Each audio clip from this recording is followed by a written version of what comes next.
శ్రీ శక్తి channel ప్రేక్షకులకు స్వాగతం. ఈరోజు మన కొత్త కథతో ప్రారంభం. కైలాసమానస సరోవర్. కైలాస పరిక్రమ లేదా కోర.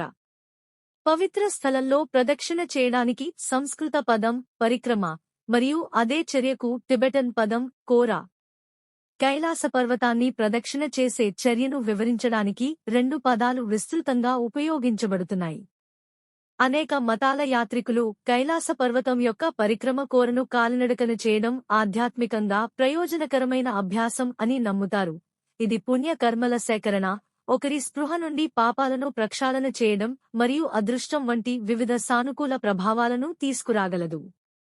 హిందువులు, బౌద్ధులు మరియు జైనులు సవ్యదిశలో ప్రదక్షిణ చేస్తారు, అయితే బోన్పోస్ పర్వతాన్ని అపసవ్య దిశలో ప్రదక్షిణ చేస్తారు. టిబెట్లో కైలాస పరిక్రమ కోర 4670 మీ.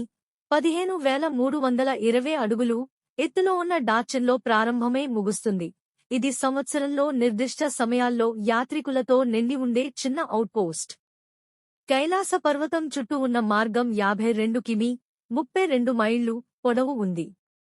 పర్వతం చుట్టూ నడవడం కాలినడకన, పోనీ లేదా డొమెస్టిక్ యాక్పై చేయాలి మరియు 3 రోజుల ట్రెక్కింగ్ పడుతుంది. తీర్థయాత్రలో ఎత్తైన ప్రదేశం డ్రోల్మా పాస్ 5,650 మీ. 18,540 అడుగులు. మార్గంలో 2 రాత్రులు ఒక శిబిరాలు.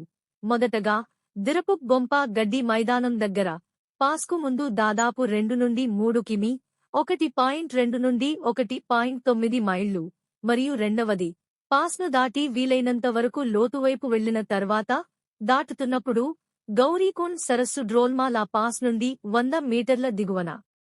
రెండవ రాత్రి విరామం తరచుగా జుతుల్ఫుక్ వద్ద ఉంటుంది.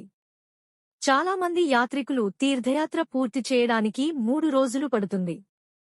కొంతమంది యాత్రికులు, సాధారణంగా టిబెటన్లు లేదా నేపాలీ ప్రజలు ఎత్తైన ప్రాంతాల నుండి ఒకే రోజులో చేస్తారు. మరికొందరు యాత్రికులు చాలా డిమాండ్తో కూడిన నియమావళిని అనుసరిస్తారు.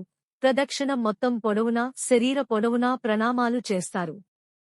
యాత్రికుడు క్రిందికి వంగి, మోకరిల్లి, నిండుగా సాష్టాంగ నమస్కారము చేసి, తన వేళ్లతో ఒక గుర్తును వేసుకుని, ఆమె మోకాళ్లపైకి లేచి, ప్రార్థన చేసి, ఆపై ప్రక్రియను పునరావృతం చేయడానికి ముందు ఆమె వేళ్లు చేసిన గుర్తుకు చేతులు మరియు మోకాళ్లపై ముందుకు క్రాల్ చేస్తుంది. ఈ పద్ధతితో తీర్థయాత్ర పూర్తి కావడానికి కనీసం 3 వారాలు పడుతుంది. టిబెటన్ మరియు హిమాలయన్ బౌద్ధ యాత్రికులు డోల్మా లా పాస్ను దాటుతున్నప్పుడు తరచుగా నైలు పాటలు పాడతారు. ఈ టిబెటన్ పాటలు కైలాస తీర్థయాత్రలో అడ్డంగా ప్రయాణించే యాత్రికులందరి యొక్క శాశ్వతమైన సోదరభావాన్ని ప్రకటిస్తాయి. ఈ పర్వతం టిబెటన్ హిమాలయాలలోని ప్రత్యేకించి మారుమూల మరియు నివాసయోగ్యం కాని ప్రాంతంలో ఉంది. బెంచీలు, విశ్రాంతి స్థలాలు మరియు రిఫ్రెష్మెంట్ కియోస్క్లు వంటి కొన్ని ఆధునిక సౌకర్యాలు యాత్రికుల భక్తికి సహాయపడతాయి. పర్వతాన్ని గౌరవించే విభిన్న విశ్వాసాల కారణంగా వివిధ కారణాల వల్ల కైలాస పర్వతం యొక్క వాలులపై అడుగు పెట్టడం మరియు దానిని అధిరోహించడానికి ప్రయత్నించడం నిషేధించబడింది.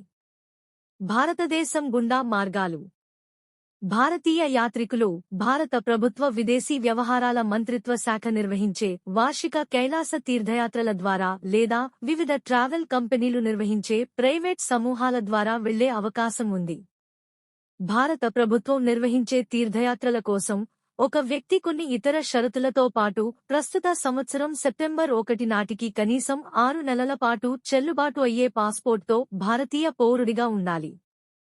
ప్రభుత్వంచే అభ్యర్థుల ఎంపిక న్యాయమైన కంప్యూటర్ ఉత్పత్తి, యాదృచ్ఛిక, లింగ సమతుల్య ఎంపిక ప్రక్రియ ద్వారా జరుగుతుంది.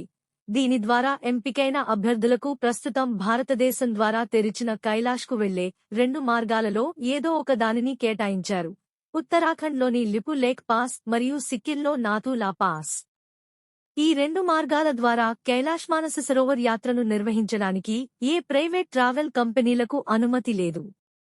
భారత ప్రభుత్వం నిర్వహించే కైలాష్ మానస సరోవర్ యాత్రలోని ప్రతి బ్యాచ్లో ఒక భారత ప్రభుత్వ అధికారి ఈ బృందంతో అనుసంధాన అధికారిగా ఉంటారు.